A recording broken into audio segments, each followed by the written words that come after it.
নির্বাচন কমিশনের সাংবিধানিক ম্যান্ডেট, কনস্টিটিউশনাল ম্যান্ডেট হচ্ছে দুইটা, একটা জাতীয় সংসদ সদস্য নির্বাচনের জাতীয়, আর হচ্ছে রাষ্ট্রপতি নির্বাচন। জাতীয় সংসদের নির্বাচন অনুষ্ঠিত হয়েছে, নির্বাচন কমিশন কনস্টিটিউশনাল এটার দায়িত্বপ্রাপ্ত। সংসদ সদস্যদের শপথ গ্রহণ অনুষ্ঠিত হবে ইনশাআল্লাহ আগামীকালকে সকাল 10টায়।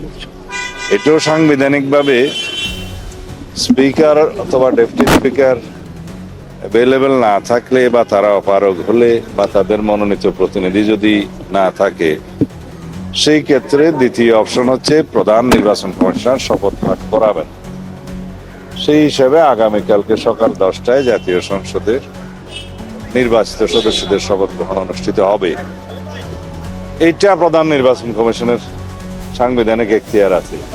এর বাইরে কি বললেন, সংবিধান সংস্কার পরিষদ, এটা যদি কনস্টিটিউশনে ধারণ করা হয়, সেই মর্মে অ্যামেন্ডমেন্ট হয় এবং সেই শপথ পরিচালনার জন্য সংবিধানের তৃতীয় তফসিলে ফরম হয়, কে শপথ পাঠ করাবেন সেটা নির্ধারিত হয়, এতগুলো হয়ের পরে তারপরে হলে হতে পারে।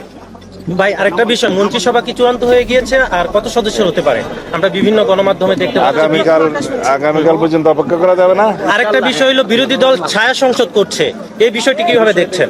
বিরোধী দল ছায়া সংসদ করার এই সংস্কৃতি উন্নত বিশ্বে আছে, যদি তা করে সেটাকে স্বাগতম জানাই। তাহলে এখন কি আমরা কবে নাগাদ জানতে পারবো মন্ত্রিসভা কার আছে? আপনি আইনমন্ত্রী হচ্ছেন এমনটি শুনতে পাচ্ছি। সমস্ত প্রশ্ন আমি শুনি নাই, ধন্যবাদ।